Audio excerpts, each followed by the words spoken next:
But how many of you were actually here during Hurricane Andrew? And I see so many friends. Don knows back here. Don, one of the reasons I went with Channel 10. There's something I know everybody in here probably has a story. The Myers family introduced back here. When I was working at the Hurricane Center, I never put my shutters up. I mean, I was always at the Hurricane Center. My wife and the Myers family, they would come over and help her put their shutters up time and time again. I thank you so much for that. We really, a philosopher once said that if we don't remember the past, we're condemned to repeat it. And you can see a few areas here. This is the Burger King world headquarters right here. There's 184th Street, 152nd, there's Kendall Drive. The Hurricane Center, NHC, is right up here.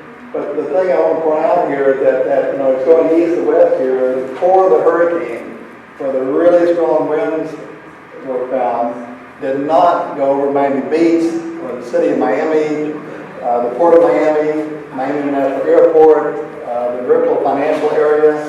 That core did not hit those areas. It was in the southern part of Miami-Dade County. So we had a lot of media in there at the Hurricane Center, and when the winds died down that Monday morning, I remember very well one of the guys went over and they were opening up the storm shutters so they could get some pictures outside, and one of them starts yelling and actually cussing and things I couldn't repeat, but basically he said, "Oh gee, there's my car."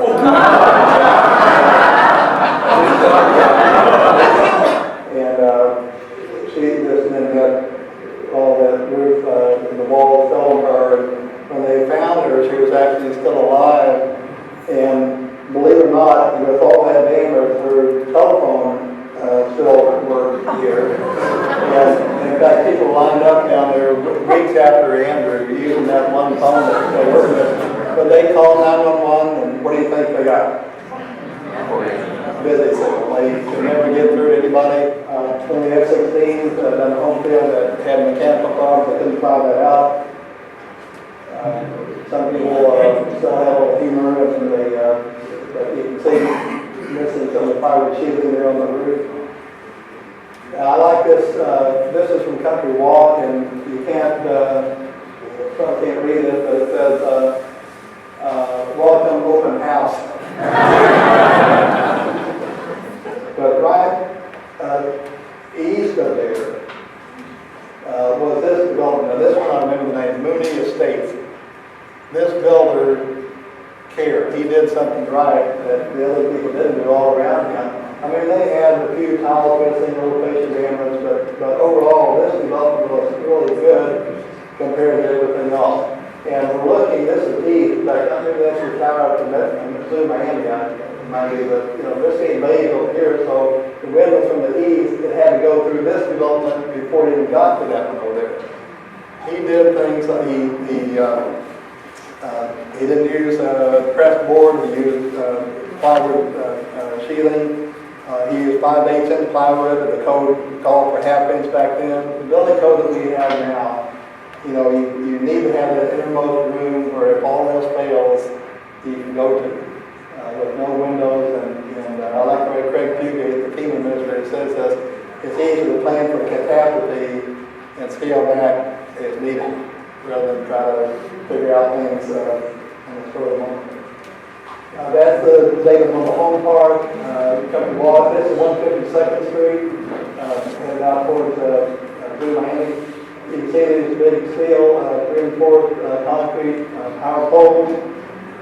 For those people who went through Wilma, that was a great experience for everybody living in Dade and Broward because of the big storm with wind spread out everywhere. So everyone had a little damage. And it was a little surprising what a Category 2 storm could do. But Andrew was a storm that was a 4 and a 5, so it was intense damage over a small area. But those who live basically in North Miami-Dade and the Broward counties just had an inconvenience rather, of power going out for a short time and maybe a few tree limbs down, and then they got back to life as normal. So what the lesson is that hurricanes are not to be taken lightly. Even the small ones can do a significant amount of damage, and the large ones obviously can be devastating. Our memories are so short, and especially when Andrew hit. It had been 27 years since South Florida had a major hurricane.